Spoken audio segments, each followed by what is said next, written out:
Okay. Thank you everybody for joining.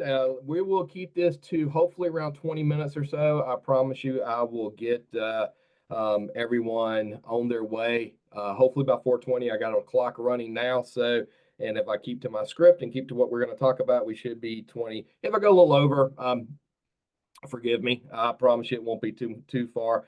But I'm excited about this one. I'm a little OCD guy. Some of you on this call probably know me. Some are clients of mine, I'm sure. So I'm a little over the top on organized. But today is financial organization, clarity, and simplicity. So realistically, when somebody asks me what we do or what a financial planner does, we start here. I explain this to people all the time on the street when they say, "What do you really do in your practice, or what is your specialty?" It's really getting people and businesses organized, clarity in their lives, simplicity on things that they're doing with their finances and organization documents, things such as that, so we can remove stress that we can control. These are things that we can control in our lives if we take the time to, or find somebody else to help us do these types of things. If we're able to do so and remove that stress, we can then focus on things that will come up, events, things we can't control, other stress points in our life, obviously with friends and family and finances that maybe won't be as stressful or causes much anxiety because we have things like this in good order. So this is a starting point to really developing a strong foundation of a plan for an individual, their family, them, and their business. So we will go through this together then. If you have any questions, chat room is closed today on this presentation, as they are for all Zoom presentations that we do. That way we can record these and distribute them through compliance out on our YouTube channel, as well as in email. So you'll get a copy of this. You can send it to friends and family if you like. If you have to jump off this call because I went a little over, obviously you can catch back up on the recording. It will be available for you. Contact me with anything, any questions, comments, concerns. Just email me directly. I promise you I will get back quickly, and we can make sure that you are taken care of as you feel you need to be. And share this with anybody that you want to, as I said. So, overview. Kind of mentioned I'm a little OCD. That's not a surprise, again, if you know me. But let me ask you this: do you have just stacks of stuff laying around the house? Are there file cabinets that are full of documents or papers you don't know what to do with? You've never had the time, the energy, or the want to really dig in and see what you need to keep and what you need to throw away? Do you have important things laying somewhere, but you're not really sure where they are? It may be maybe in a bank safe deposit box. It may be in a file drawer somewhere in the house. It could be, you just don't know. So a test I give many people when I have this conversation is if I ask them to provide me with, say, a copy of their will, if I ask them to provide me a copy of their personal financial statement, or maybe even their actual social security card. I can come up with a lot of these different things. You'll see this on some slides. Can you get those to me within, say, even an hour or two? Many can't.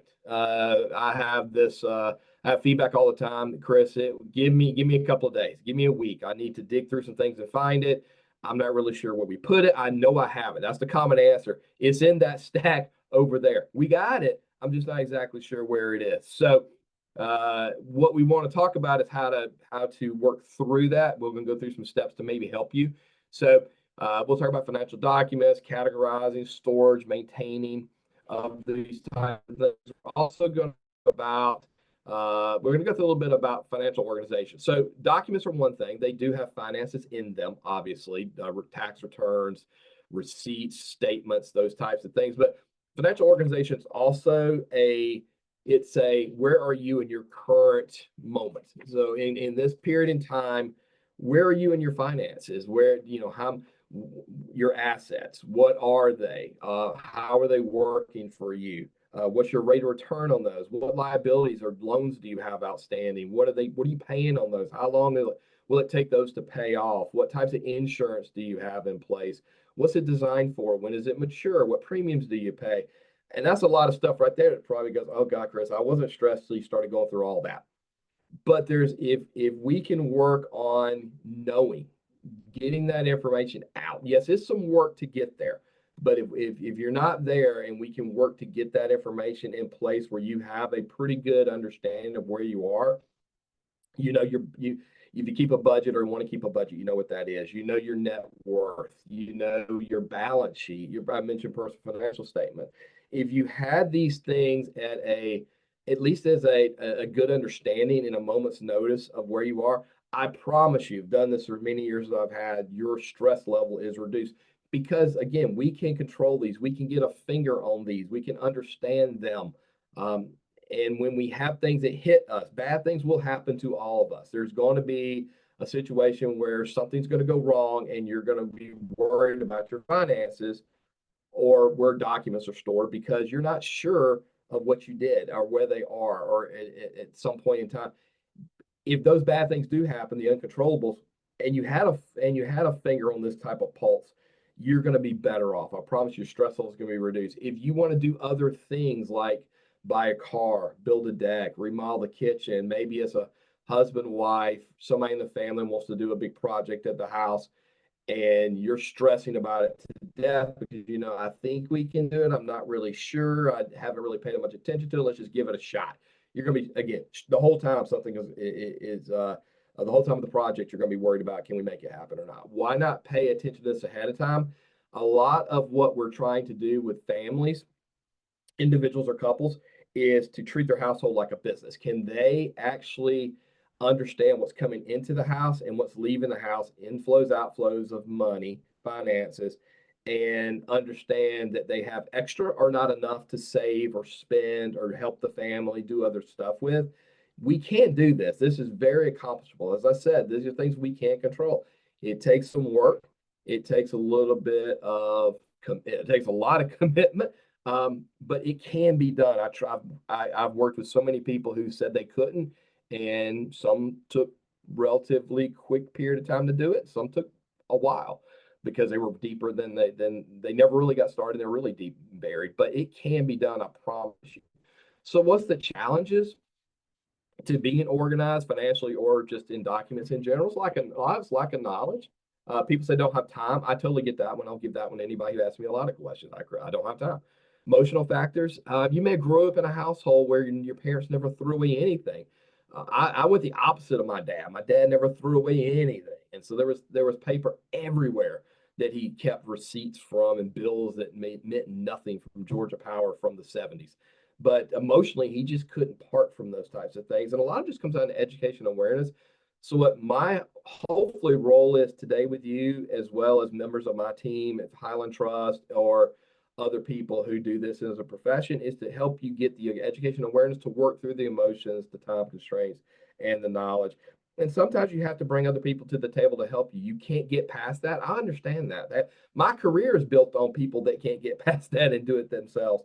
So, uh, but we can coach you. So it's like when you start a new routine. You want to eat healthier, go on a diet, get to the gym, learn something new, play an instrument, a piano, guitar, learn a foreign language. Those are hard. It's really hard to get started on those, but with practice, with that routine building, it becomes a habit. And once it becomes a habit, it's just what you do every day. It's not something that you have to think about. It's not something that you have to stress over again. And you can teach others, which is even more thrilling when you can share with family members how to do better at these types of things. So let's dive in. We're going to go into what you should hold on to, what you can get rid of, what kind of things that you need, where do you keep them, backups, so forth and so on. Some of this is a high level overview. We'll dig in a little on certain things, but I want you to feel that we're going to accomplish something. So if you take a few things away from this meeting today, this Zoom presentation, I hope it helps you. And again, we can ask me more questions as we go along. So we'll start cleaning the clutter. All right. I am not a pack rat, so it's easier for me to say this. It's easier for me to say it than it is for my dad, as an example. He would have been hard to, and he was. I tried for a long time before he passed away to do these types of things. So I'm going to give you, before we go through some of these individually, and we'll brush over a couple of these, not go too deep, as I said, but let me give you 5 things I would like people to consider getting for themselves if they don't already have it, if they want to really seriously move into doing these types of things, organizations. So One thing is a fire waterproof safe. I'll explain that as we go along. I have one. I'm upstairs in my, you can't see because it's blacked out. I'm in my home office right now. It's really my Georgia Bulldog room, by the way. But I have it's on the floor right over here. I think I bought it at Home Depot or Lowe's. So it's my fire waterproof safe, not just one or the other, both. A password phone app. So if you do not, if you, everybody has passwords for stuff. I'm going to talk about online things, which is going to maybe scare a few people. But we also have another Zoom presentation coming up in another couple of months on security issues. So a password phone app that you can keep all your passwords on, have those organized. A shredder, okay, or as I like to have, a fire pit. Explain. I'm gonna tell you to throw some stuff out today. Probably. So you may have some stuff you're gonna hear me go, ooh, that's emotional. I can't do it. But if you have a lot of stuff, a home shredder is not going to work. It's going to take you months to get through one piece of paper at a time going through that machine. But you can shredding services are out there. We've even had them come to our office before and pick up for clients. Other organizations around town, wherever you live, does that also. Communities do that, churches do that, banks do that. So if you have somebody that says we're going to come do a donate, we'll come bring our shredding company in. You can drop off, take advantage of that because shredding is not cheap with those services. Fire pit me. So if you don't have an HOA that cares you burn stuff, I've got a fire pit and a burn barrel. So I burn for everything for the most part that I don't think I need to keep. The fourth thing I'm going to ask people to look into buying or having is an external hard drive. I'm going to talk about putting things on the computer and not putting things on your CPU unit on your system, laptop, computer. So an external hard drive is important. I'll go through that in a second, in a little bit too. And a scanner app on your phone or a scanner in general. I have a scanner right here next to this desk. I also have a phone app scanner.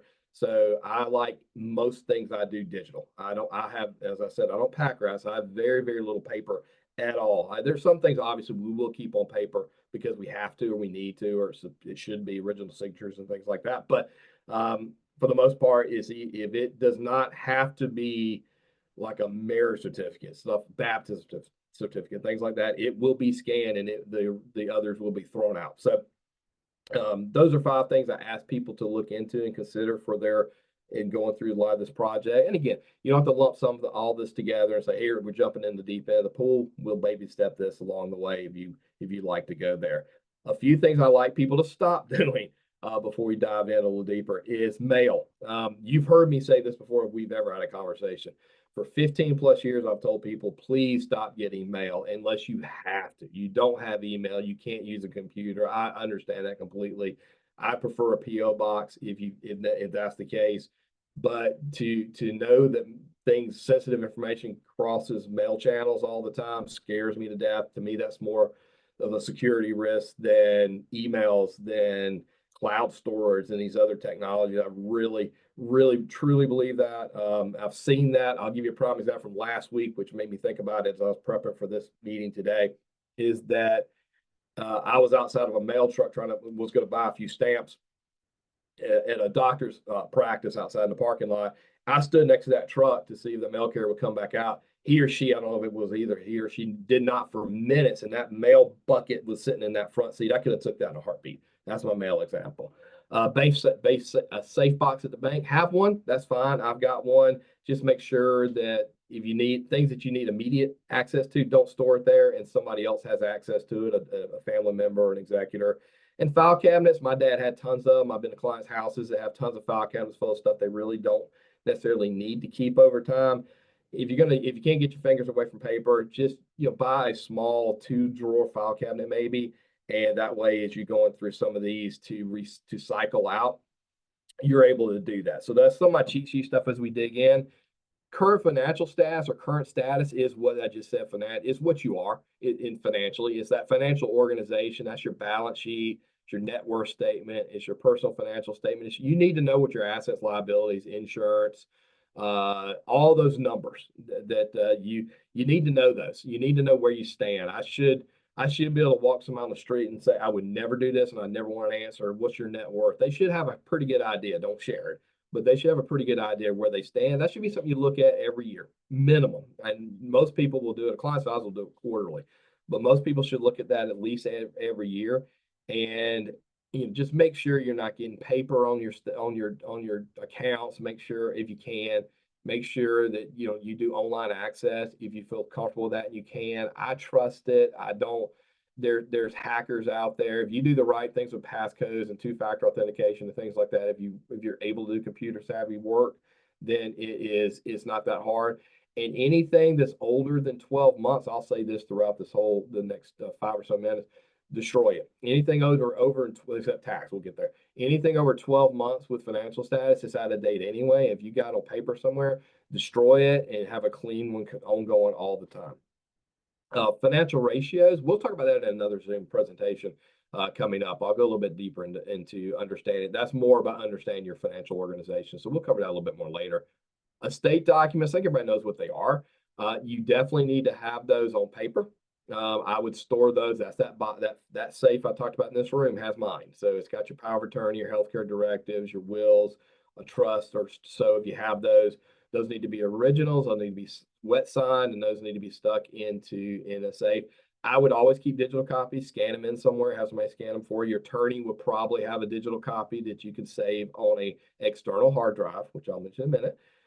Don't rely on your attorney's office to keep those on file for you. So I've had plenty of clients that say, hey, Chris, it's stored at my attorney's office.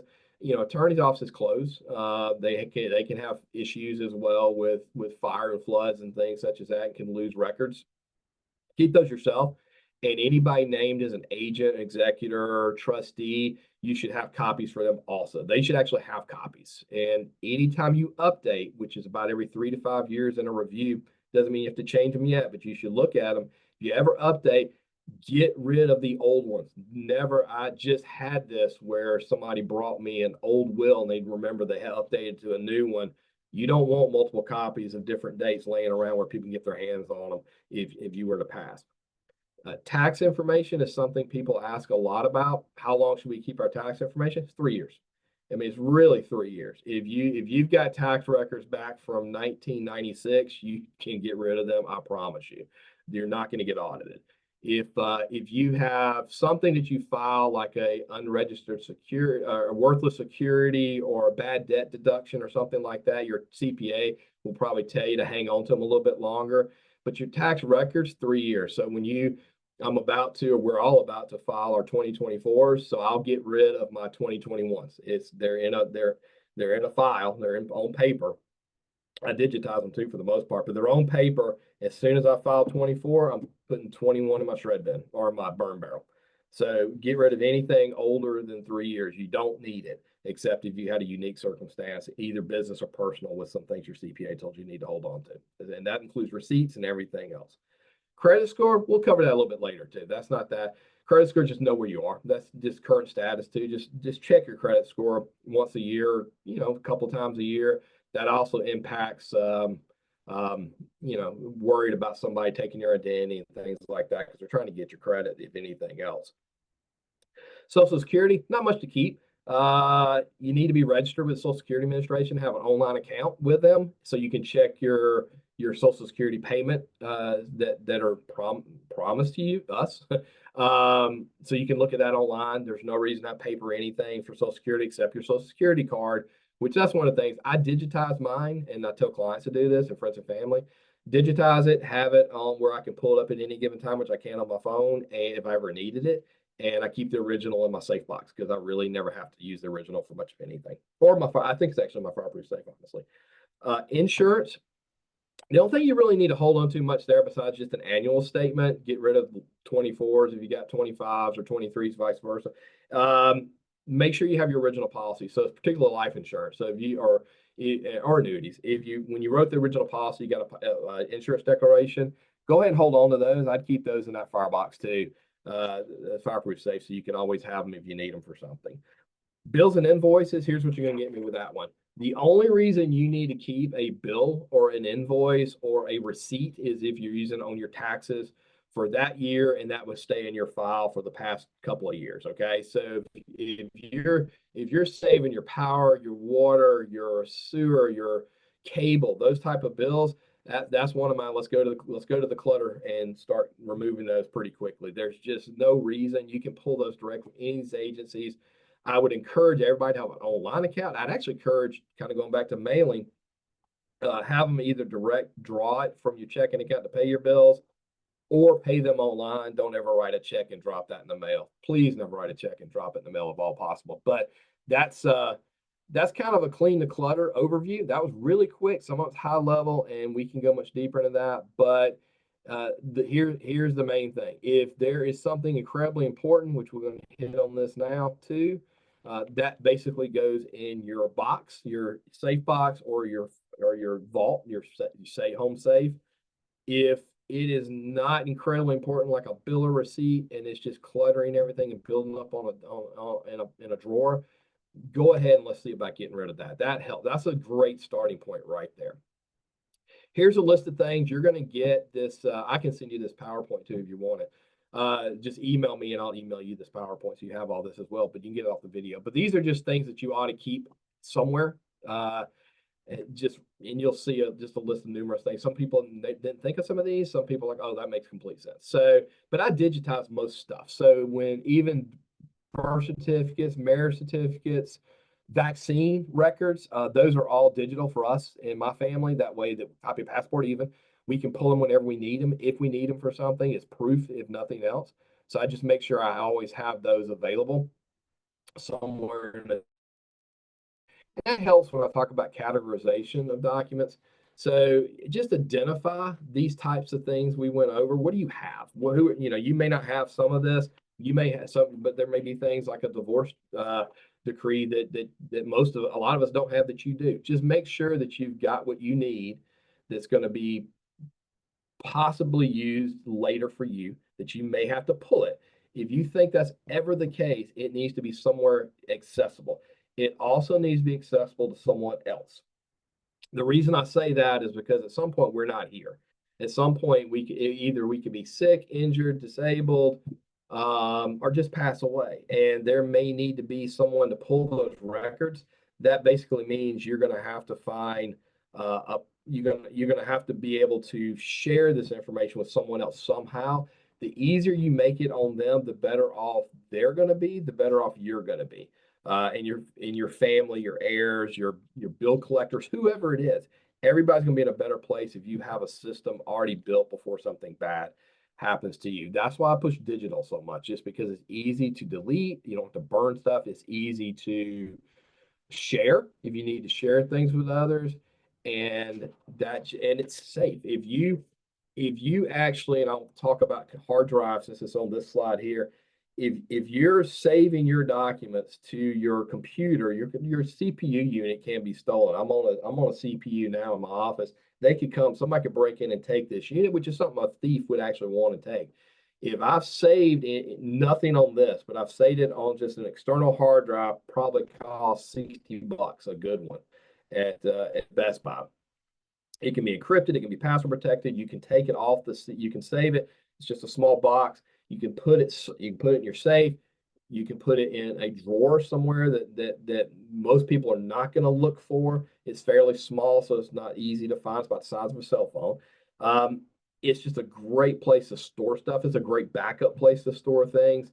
And that is my absolute go-to. I also use cloud servers, which I know some people don't like. If they don't like cloud servers, a hard drive, external hard drive is a go-to as far as getting your information in order. Plus, you can carry it around, take it different places if you need to for any reason. And if your executor to your estate, a son or daughter, husband, wife, if they knew where to get that, they're the only other person on the planet that knows where it is, and they know the password because it is encrypted, which I would share that with them. Then if something bad happened to you, all they got to do is go get that, and that's going to save a ridiculous amount of time and energy on their part. Some other things here. We talked about mail. We talked about online bill pay. A calendar of events. I did not mention, but I want to hit on that real quickly. If you have everything on a good calendar and somebody knows how to access your digital, maybe paper calendar, that's going to be doctor's appointments. That's going to be other types of things. So if something happens to you, a loved one can pull your calendar and say, oh, I need to call them. I need to reschedule this. I need to let them know this. I think that's incredibly important. I try to tell clients that all the time. Make sure someone has that. Keep a good calendar. Make sure somebody has access to it so they can take care of some things for you. If they had to act as your power of attorney, as a prime example. Last thing, oh, one other thing I hit on here, delete. If you are an email hoarder, this is a big one. So if you have old even digital files, but if you're an email hoarder and you just have an email full of thousands of emails, at some point somebody may need to look through your emails if something happened to you. Please start throwing those out to old ones just like you would paper. Much easier because you don't have to shred or burn it. You just delete it. But I would definitely work on cleaning email folder out as well. And there are actually professionals you can hire to help you do this. And I'm not talking about CFPs like us. There are organizers and the same kind of people that come in and clean your closets and your kitchen cabinets and those types of things. They'll like they'll actually they'll organize your financial files. They'll do things, they'll organize your calendar to get you started. So that may be something if you're deep in the weeds on this that you want to look out. And I do have a group that I can refer people to help them do some of that as well if that's ever interesting to you. Maintenance tips regularly, just review, just set something up that works for you. It's your routine, it's not mine. If you want to do it quarterly, if you want to do it monthly, purge as you need to. As I said, it's easy for me to say this. I 100% understand that because I don't like to pack rat things. For somebody that plenty of people I know who are hard that do emotionally, it's an emotional issue trying to do this.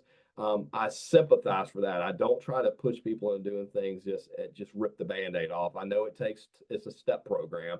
It takes time, it takes progress. So some people I work with, we're going through this right now. We're baby stepping a lot of this, whether it's financial organization or documents or things like that. We just want to get them in a good place. If it takes 2 years to do it, it takes 2 years to do it. As long as we're moving forward and can help them remove some of the stress in their lives. And as you learn this, the last thing I want to say to everybody, or some of the last things before we go, because I'm going to go over, which I did. If you have living parents, teach this to your parents, please. I mentioned my father. It was really hard for dad to grasp these concepts, and it was a burden on us to go through his stuff. It just was.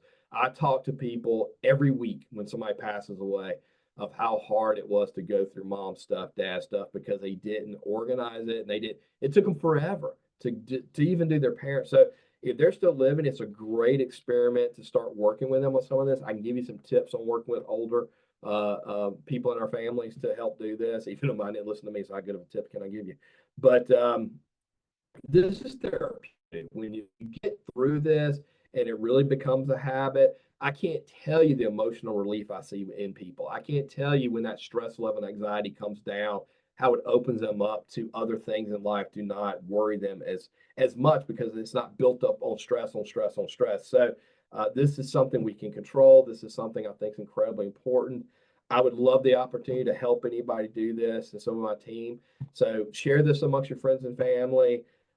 Email me if you want to have a deeper conversation about anything on here. Email me if you want this presentation, a copy of this sent to you that you can look up through deeper or to share with others, and you will get this video within the next say week or so that you can rewatch or share if you would like to. So with that, I'm going to close out for the day. I appreciate your time. Sorry I went over. We're going to have more Zoom. We have a Zoom every month on a topic. A lot of these are going to build on one another. I mentioned two of those from this presentation that we're going to go through with finances as well as security. So I think it's going to be beneficial this year to have these. I hope you learned something. I hope you're willing to share it with others. And I appreciate all your time and energy to spend with us today.